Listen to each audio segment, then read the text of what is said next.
네, 안녕하세요. 디파이 알려준 남자입니다. 오늘 알아볼 것은 UST, 테라의 즉 생태계에 대한 성장과 앵커 프로토콜에 대한 얘기를 한 번 더 다뤄보려고 해요. 그래서 저는 일단 현재 앵커 프로토콜에 일부 투자를 했고요. 본 영상은 어떠한 투자 목적에 있어서 조언도 아닙니다. 이번 영상은. 그래서 제가 이번 영상에서 보여드릴 것은 뭐냐. 앵커 그냥 단지 테라 생태계 국산 테라 생태계에 대한 성장에 대해서 이제 얘기를 해드리는 건데요. 우선 테라 하면 빠질 수 없는 게 있죠. 바로 UST 코인. 테라 USD라고 하는데 줄여서 UST라고 하죠. 이 바로 UST입니다. UST가 겉으로 봐서는 짐작이 가지 않지만 지금 현재 시가총액상으로도 23조가 되는 금액이에요. 20, 여기 나온 바로는 대략 24조가 넘는 금액이고요. 24조가 넘고 있는데, 암호화폐가 지금 하락장, 즉, 빙하기에 왔음에도 불구하고 계속해서 시가총액이 증가하는 모습을 보여주고 있습니다. 퍼포먼스가 훌륭하죠. 그래서 앞서 말한 UST 이 테라에 제가 저번 영상에 설명드렸다시피 테라의 경우에는 UST가 발행될수록 그만큼의 또 루나를 속아갑니다. 테라 루나. 그렇기 때문에 루나의 가격 역시 오를 수밖에 없겠죠. 계속 소각되기 때문에 소각이 더 많이 될수록 루나의 가격 역시 오릅니다. 결국에는 제가 지난 영상에도 설명을 드렸다시피 UST를 사람들이 더 많이 사용할수록 테라의 가치는 올라간다. 왜냐하면 더 소각되기 때문에. 그렇기 때문에 또 사려는 사람도 더 생기겠죠. 소각으로 인한 가격 상승을 기대하면서. 물론 이거에 대해서 영원히 될 수 있다. 폰지 사기다라고 주장하시는 분도 있겠지만 결국에 누군가에 의해서 마켓 메이커에 의해서 결국에는 이렇게 테라는 가격 상승하고 있다는 점 가치 상승 계속해서 되고 있습니다. 물론 암흑기가 없었던 건 아니에요. 올해 한 차례 2월쯤에 이때 한번 가격이 엄청나게 폭락했었던 적이 있었는데 이 원인이 뭐였냐면요. 테라의 민 플러그 네이션에 이제 어, 흔히 말하는 폰지? 거의 폰지에 가까운 자산 이동이 벌어지면서 개발진의 문제였어요. 민 토큰과 UST가 있는데 둘이 스테이블임에도 불구하고 엄청난 양의 당시 민 토큰과 커브 파이낸스에 예치되어 있던 이 민 토큰과 MIN 토큰과 그리고 UST가 대량으로 인출되면서 당시 2%에 해당하는 엄청난 유동성이 빠지면서 테라의 UST 패킹이 한번 깨진 적이 있었고 이와 동시에 루나의 가격도 엄청나게 떨어졌었죠. 그럼에도 불구하고 우리가 긍정적인 사실은 도건이라고 있습니다. 테라를 만든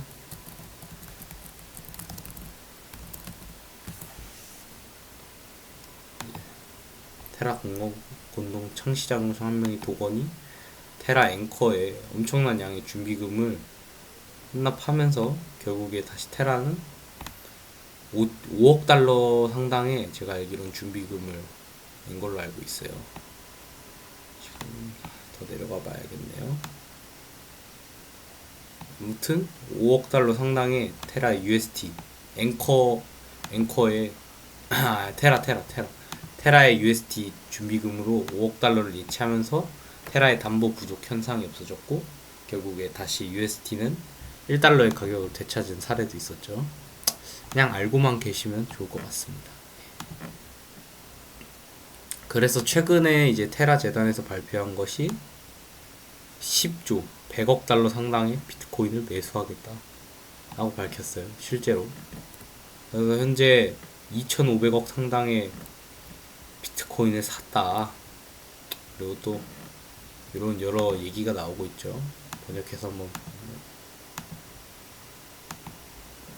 페그, 그러니까 UST의 담보를 위해서 비트코인을 예비로 만들고 있다.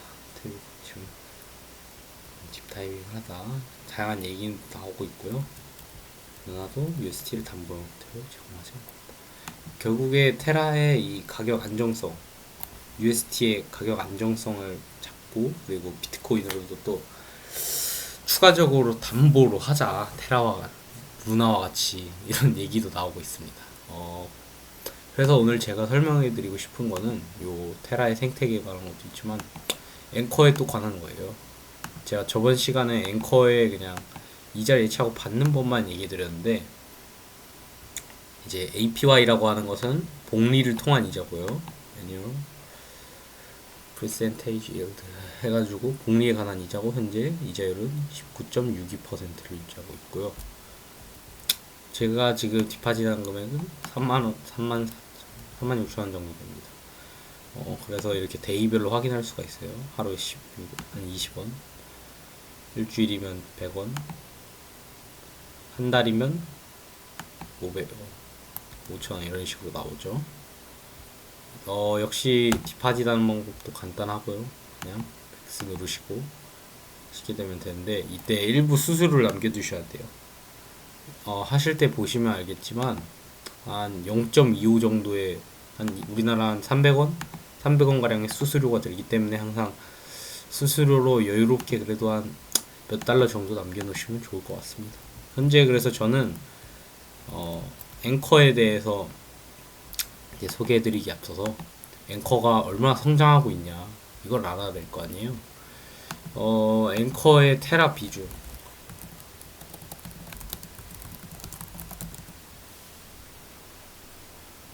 디파이의 랭킹에서 3위를 차지하고 있다. 보이시죠?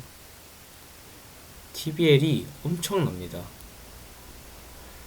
테라 블록체인 TBL 전체에서 절반 이상 비중을 차지하고 있고,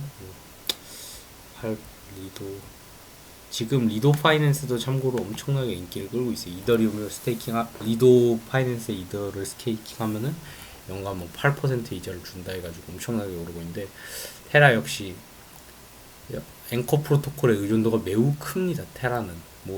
테라는 아직까지 여러 출시된 게 아직 명확하게 없어요. 테라 월드도 있고 뭐 다양한 게 출시되고 있지만 아직까지 이렇다 할 그게 없기 때문에, 그 중에 제일 중심되는 건 아무래도 앵커 프로토콜이 될 수밖에 없습니다. 그래서 보시면 아시다시피 토탈 디포짓, 버로우까지 하면은 어마어마한 예측을 자랑한 거 있죠. 락 디포짓 콜렉트럴 해가지고 무려 한화로 20조에 가량하는 어마어마한, 20조가 넘는 어마어마한 금액이 지금 예치되고 있습니다. 이게 단순히 그냥 돼 있는 게 아니라요, 계속해서 예치액이 증가하고 있어요. 뜨문뜨문이라고 보실 수도 있겠지만 갈수록 예치액도 증가하고 있고, 담보로 또 자산을 맡기는 사람들도 많아지고 있습니다. 저는 개인적으로 버로우도 좋지만, 버로우도 안정적인 이자를 쓰면서 이제 스테이킹에 대한 이자도 받고 뭐 할 수 있겠죠. 그리고 얼마 전에 이제 아발란체 이제 또 출시하기도 했는데, 이거에 대해서는 또 이제 나중에 따로 다루도록 하고요. 어쨌든 테라 생태계에서 매우 큰 비중을 차지하고 있다, 앵커가. 그리고 또 비루나, 또 이더, 그러니까 이거는 본디드 루나라고 이제 따로 있는 루나예요. 그냥 루나랑 다른 겁니다. 일종의 앵커의 루나라고 해야 되나? 아무튼 스테이킹 하려면 여기도 스테이킹에 대한, 루나에 대한 이자를 받을 수 있습니다. 왜냐하면은 UST 자체도 스테이킹을 통해 돈을 얻는 그런 방식이기 때문에, 결국에는 UST를 스테이킹해도 UST를 줘요. 이게 돈 복사나 다름이 없죠. 그런 비슷한 메커니즘입니다. 그래서 거버넌스 보시면 앵커 프라이스 1,589달러 뭐 어쩌고저쩌고 스테이크드, 지금 현재 이건 토탈 스테이크, 이 앵커의 역할이 이제 뭔지 좀 알려드려야겠죠. 그죠? 앵커 프로토콜인데 앵커를 설명을 안 드렸네요. 저번에는 별로 설명을 못 드렸는데 오늘은 좀 제대로 설명을 드리도록 하겠습니다. 제가 지금 코인마켓캡에서 보고 있는, 원래는 코인게코에서 보는 게 조금 더 낫다 보시면 좋을 것 같고요. 잠깐만요. 말한 김에 코인게코로 들어가도록 하겠습니다. 코인게코에서도 테라에서 차지하는 비중이 엄청 클 거예요, 아마.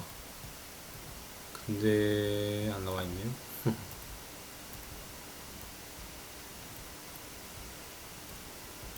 제가 아무튼 비중이 큰데 코인게코 상에는 안 나와 있네요.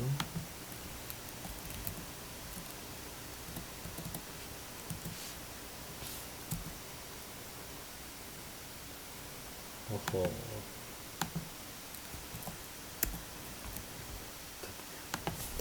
제 앵커를 보시면 아시겠지만 시총도 현재 8천억이 넘는 규모, 9천억, 8,600억 정도에 해당하고, 거래액 600억, 희석하면 TBL 가치 정도 된다.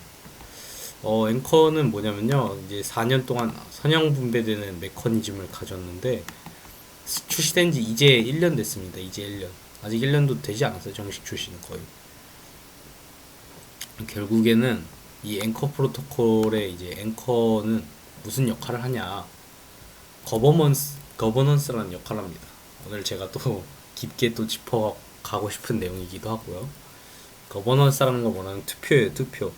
민주적인 의사를 하게끔 도와주는 건데, 앵커의 경우에는 앵커를 스테이킹 하면은 요 거버넌스를 통해서 앵커 내에서 벌어지는 모든 것에 대한 의견을 내고 의사를 낼 수도 있고요. 그리고 또 이거에 대한 투표도 할 수 있습니다. 저 같은 경우도 그래서 한번 오늘 투표를 해봤어요. 재미삼아. 이 투표가 결국에는 중요하죠. 예, 저 같은 경우 보트. 제가 192 앵커로 보트를 한 내력을 또 볼 수 있습니다. 이 거버넌스 내용 간단하게 이제 아톰을 담보 자산으로 추가를 하자. 그래서 또 프로토콜에서 이익을 보게 하자 한데, 이 앵커에서 거둘 수 있는 수익이 또 있습니다. 그러니까 이 앵커의 담보 자산이 있잖아요. 사용자가 청산이라는 걸 할 때 버로우를 하잖아요. 루나 혹은 이더, 아박스, 아발란체를 이렇게 버로우 한 다음에, 그러니까 루나를 맡겨요. 담보로 맡기면은 내가 만약에 비율을 30%를 대출을 해. 그럼 30%의 대출을 받습니다. 만약에 10만 원을 맡겼다. 그럼 3만 원을 내가 빌리는 거예요. 그랬다가 요 앵커에다 이제 스테이킹이 되는 거죠. 또 UST가. 그럼 이게 담보물이 되는 겁니다. 그랬다가 내가 나중에 팔아. 그렇게 팔게 될 때 여기서 나오는 청산의 1%를 앵커 스테이킹 유저에게 돌아가게 됩니다. 결국에 이익의 1%가 들어오니까 이거를 스테이킹하고 계시면은 투표도 할 수 있고, 그리고 이자를 받을 수 있는데, 현재 기준 이자율은 8.46% 정도 되고요. 또 이제 앵커 그 대신 요 버로우를 한 사람들에게 또 주어진 이점이, 버로우한 사람들에게 또 이제 앵커를 이자로 주기도 합니다. 앵커를 이자로 주고, 토큰을 또 앵커 토큰 어디서 얻을 수 있냐? 여기 보이시죠? 리워드,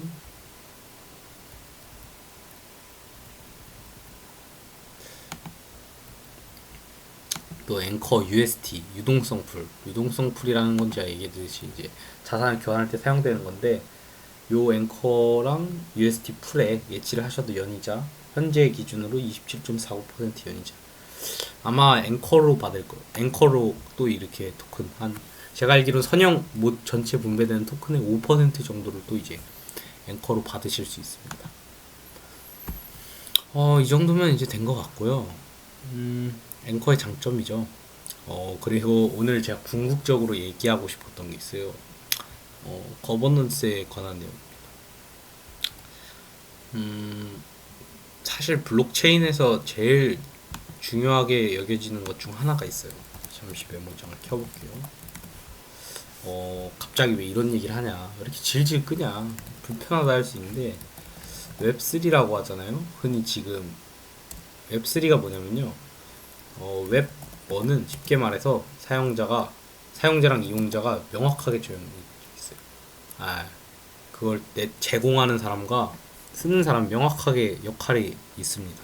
제공하는 사람은 그냥 제공자는 제공자, 사용자는 사용자. 요거예요. 이게 웹1입니다. 웹2 인터넷이 나왔. 인터넷이 된다. 아무튼 웹2가 나왔잖아요. 웹2는 제공자가 사용자도 할 수 있고 사용자가 제공자가 될 수도 있어요. 어떻게 보면 상호작용이라고 해야겠죠. 서로 상호작용. 간단하게 설명하겠습니다. 제가 물론 틀린 걸 수도 있습니다. 웹3. 웹3는 그렇다면 뭔가 소유의 개념이 들어갑니다. 본인이 어떤 것을 소유하고 또 그것을 남과 함께 민주적으로 의사결정을 할 수도 있는. 그래서 이거를 웹3를 사실 명확하게 정의하기는 어려워요. 하지만 제 개인적인 피셜과 또 여러 사람들의 의견처럼 저는 소유의 개념을 좀 가졌다고 생각해요. 웹3는 어떻게 보면 저희가 하는 이 거버넌스도 소유의 개념을 가졌다고 할 수 있겠죠. 내가 앵커를 가진 만큼 투표를 할 수 있는 권리가 있는 거니까요. 그래서 이거를 저는 웹3 거버넌스라고 하겠습니다. 웹3 거버넌스의 미래에 대해서 얘기를 하자면요. 여러 사례가 있어요. 블록체인이 탈중앙화? 이 블록체인 하면은 흔히 탈중앙화라고 합니다. 조금만 공부해 보신 분이라면 아실 거예요. 근데 지금 이것과 다른 상황이 많이 일어나고 있어요. 예로 들자면 이오스도 있습니다. 이오스 같은 경우는 어떤 방식을 했냐면요. 토큰 발행 당시에 있었던 건데 ICO 당시에 이더리움 내에 이오스 토큰을 냈는데 이게 문제가 생깁니다. 부정 이득을 취하는 사례가 생겨요. 사례가 생기자마자 어떻게 했냐? 이오스 재단에 3일 안에 투표를 내서 이 자금을 동결시켜 버립니다. 이게 어떻게 보면 잘한 거라고도 할 수 있어요. 코드가 법이라는 게 있는데 이거를 흔히 탈중앙화의 저는 핵심이라고 어떻게 보거든요. 근데 어떻게 보면 잘한 걸 수도 있죠. 해커나 이런 부정이익을 취하는 사례를 투표를 통해 민주적으로 해결했다 할 수 있는데 사실 이 다른 관점에서 보면요. 어떻게 보면 블록체인의 신념이 탈중앙화를 훼손하는 겁니다. 탈중앙화라는 게 굉장히 중요하거든요. 그럼 처음 발행될 때부터 이미 탈중앙화라는 신념을 이오스는 깨버리고 시작한 거예요. 어떻게 보면은 이오스가 망한 이유도 거기에서 나오지 않을까. 그래서 지금까지도 실제로 이오스는 관계가 안 좋죠. 블로건과의 문제도 있고, 뭐 덴라리머에 대한 창시자였던 덴라리머에 대한 것도 안 좋고, 심지어 이오스 재단이 소송까지 걸 정도로 사이가 안 좋습니다. 뭐 BP들을 BP라고 해요. 이오스는 흔히 의사결정이 너무 많으니까 이런 의사결정을 최소화하자 해가지고 조금 중앙화되긴 했지만 검증인들이라고 하는 BP의 개념을 써서 이제 B1 뭐 해가지고 투표를 하는 형식인데 32명이 선정됩니다. 또 이오스 하면 저희 나라 또 중요한 거 아시죠? 이오스 보유량의 거의 20%에 해당하는 물량이 저희 나라에 있습니다. 사실상 이오스의 중요한 투표권을 가졌음에도 저희 나라 업비트에서는 어떠한 투표권도 행사하지 않고 있어요. 왜냐하면은 이거 할 수가 없죠, 사실. 바이낸스도 그렇고 결국에는 실제로 사용돼야 될 거버넌스에 이용을 되지 못하는 겁니다. 어떻게 보면 이오스는 이런 면에서 실패한 체인이라고 볼 수 있는 거죠. 또 제가 유의 깊게 본 사례가 있어요. 언급을 조금 하고 넘어가고 싶은데 얼마 전에 주노라는 주노라는 코인이 있어요. 그러니까 거버넌스가 가능하게 해준 건데 제가 오늘 이 얘기를 하는 이유도 이 스티브 킴이라는 에이퍼리엄 벤처스의 내용 중 하나인데 자산 동결 상태에서 이 주도 거버넌스 제한에 대한 글을 제가 얼마 전에 트위터에서 봤어요. 이게 뭐였냐면요. 쉽게 말해서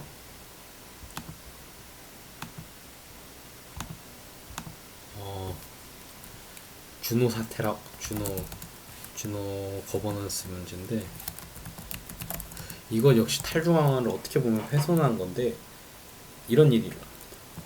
아톰을 스테이킹한 사람들한테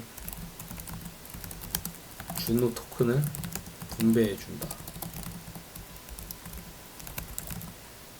근데 이걸 5만 개 정도를 1인당 주려고 했어요. 일정 양의 그 주노 토큰을 주기로 했는데, 여기서 문제가 생깁니다. 블록체인에서는 신원 인증이 필요 없기 때문에 어떤 몇몇이 이거를 이용해서 주노를 오지게 그냥 계정을 파서 310만 개 해당하는 이익을 봅니다. 근데 이게 문제는 고래가 이렇게 되니까 고래가 돼버리잖아요. 결국에 어떻게 보면은 주노가 이걸 만들 때 실수를 한 거일 수도 있는데, 주노 토큰 보면 아시겠지만, 이거 이거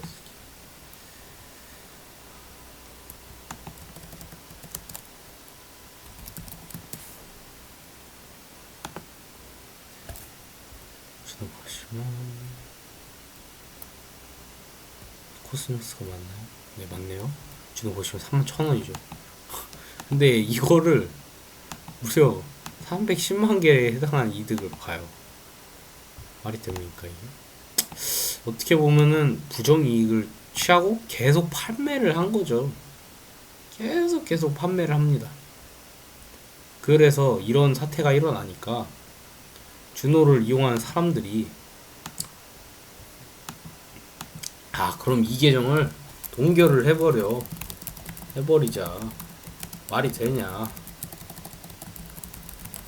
이렇게 해버립니다.